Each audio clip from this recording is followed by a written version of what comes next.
Hello friends, நான் உங்க ராம் பேசுறேன். இனி நம்ம ஒரு இன்ட்ரெஸ்டிங்கான ஒரு பர்சனை பத்தி பார்க்க போறோம்.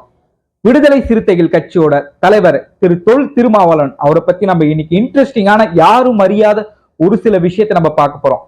அதுக்கு முன்னாடி நம்ம சேனலை எல்லாரும் சப்ஸ்கிரைப் பண்ணுங்க, எல்லாருக்கும் ஷேர் பண்ணுங்க ஃப்ரெண்ட்ஸ். சல்யூட். ஒடுக்கப்பட்ட சிறுத்தைகள் என்ற ஒரு அமைப்பை உருவாக்கி அதோட தலைவரா தமிழகத்துல திரு மலைச்சாமின்ற ஒரு இருக்காரு. அவர் ஒரு ஸ்டேஜ்ல கொல்லப்படுறாரு.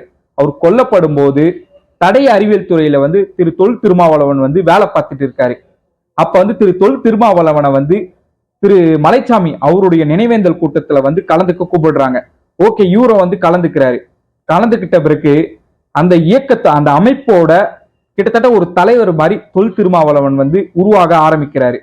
அவங்க எல்லாம் அறிவுறுத்தலோட படி ஒடுக்கப்பட்ட சிறுத்தைகள் அமைப்புன்றத விடுதலை சிறுத்தைகள் கட்சின்னு திரு தொல் திருமாவளவன் அவர்கள் பெயர் மாற்றம் செய்யறாரு. இந்த அமைப்புக்கு கொடி வேணும்னு சொல்லிட்டு நீலம் சிவப்பு இதோட நட்சத்திரத்தையும் இணைச்சு இவர் கொடி ஒண்ணு அறிமுகப்படுத்துறாரு. இந்த கொடியை 1990 ஏப்ரல் 14 மதுரையில கொடி ஏத்தி அவருடைய கட்சியை வெளிப்படுத்துறாரு. விடுதலை சிறுத்தைகள் கட்சி எலெக்ஷன்ல போட்டிடலான்னு முடிவு பண்றாங்க. அதுக்கு அந்த கட்சியோட தலைவராக இருக்க திரு தொல் திருமாவளவன் அவர்களும் சம்மதிக்கிறாங்க. இதனால 1990 வருஷம் ஆகஸ்ட் 17ஆம் நாள் தன்னுடைய அரசு பணியை ரிசைன் பண்றாரு திரு தொல் திருமாவளவன் அவர்கள். விடுதலை சிறுத்தைகள் கட்சியோட தலைவரான திரு தொல் திருமாவளவன் முதல் முறையா 1999 வருஷம் நாடாளுமன்ற தேர்தலில் தமாக தலைவர் முன்னாள் தலைவரான திரு ஜி.கே. மூப்பனார் அவர் அழைப்பு விடுறாரு. அவரோட அழைப்பை ஏத்துக்கிட்ட திரு தொல் திருமாவளவன் அவர்களும் தமாக அவங்க கூட்டணி தலைமையில திரு மூப்பனார் அவரோட தலைமையை ஏத்து விடுதலை சிறுத்தைகள் கட்சி 1999 வருஷம் நாடாளுமன்ற தேர்தலில் போட்டியிட சம்மதிக்கிறாங்க.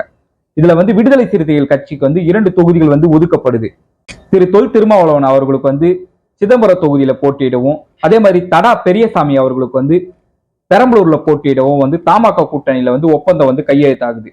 ஆனா இவங்க 2 பேருமே விடுதலை சிறுத்தைகள் கட்சி சார்பில் போட்டியிட்ட இவங்க 2 பேருமே அந்த தேர்தல் தோல்வி சந்திக்கிறாங்க.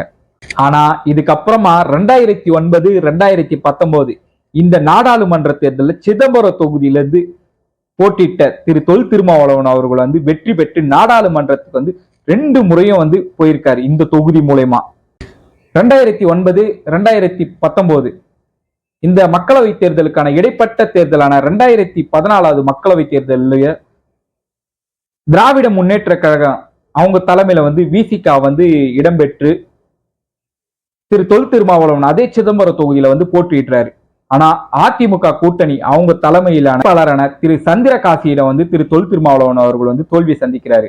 ஓகே, இதுக்கப்புறம் நம்ம திரு தொல் திருமாவளவன் அவர்களுடைய அரசியல் கொள்கை நம்ம என்னன்னு பார்க்கலாம்.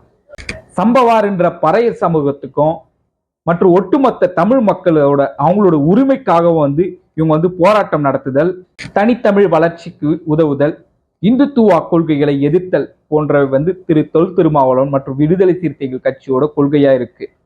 சாதிய அடக்குமுறைக்கு எதிராகவும் இந்துத்துவ கொள்கைக்கு எதிராகவும் ஈழ விடுதலைக்கு ஆதரவாகவும் திரு தொல் திருமாவளவன் அவர்கள் பல கட்டுரை எழுதியிருக்காரு. அதுல சிலவற்றை நம்ம இப்ப பார்க்கலாம் வாங்க ஃப்ரெண்ட்ஸ்.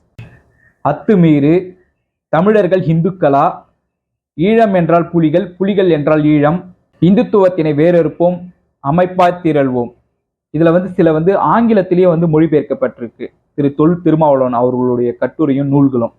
இது மட்டும் இல்லாம திரு தொல் திருமாவளவன் அவர்கள் சில படங்கள்லயும் நடிச்சிருக்காரு.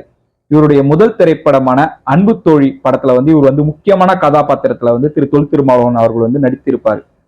இது தவிர என்னை பார், யோகம் வரும், கலகம், மின்சாரம் போன்ற திரைப்படங்கள்லயும் திரு தொல் திருமாவளவன் அவர்கள் முக்கியமான கதாபாத்திரம் ஏற்று சிறப்பா நடிச்சிருப்பாரு. அடிமட்ட மக்களுக்கான இவருடைய வாழ்க்கை பயணம் இன்னைக்கு மத்தியில இருக்க பாரதிய ஜனதா கட்சியை நாங்க வீழ்த்துவோம்னு சொல்லிட்டு சபதம் ஏத்துக்கிட்டு இருக்காரு திரு தொல் திருமாவளவன் அவர்கள். இந்தியா கூட்டணியில தமிழ்நாட்டுல திராவிட முன்னேற்றம் அவங்க தலைமையில விடுதலை சிறுத்தைகள் கட்சிக்கு 2 நாடாளுமன்ற தொகுதிகள் ஒதுக்கப்பட்டிருக்கு. திரு தொல் திருமாவளவன் அவர்களுடைய சபதம் இந்த 2024 நாடாளுமன்ற தேர்தலில் வெற்றி பெறுமா? அவரோட சபதம் வெல்லுமா? பாரதிய ஜனதா கட்சியை இந்த நாடாளுமன்ற தேர்தலில் தோல்வி சந்திக்குமா? நீங்க சொல்லுங்க ஃப்ரெண்ட்ஸ் கமெண்ட்ல. அதுக்கு முன்னாடி நம்ம சேனலை எல்லாரும் சப்ஸ்கிரைப் பண்ணுங்க, எல்லாருக்கும் ஷேர் பண்ணுங்க ஃப்ரெண்ட்ஸ். சல்யூட்.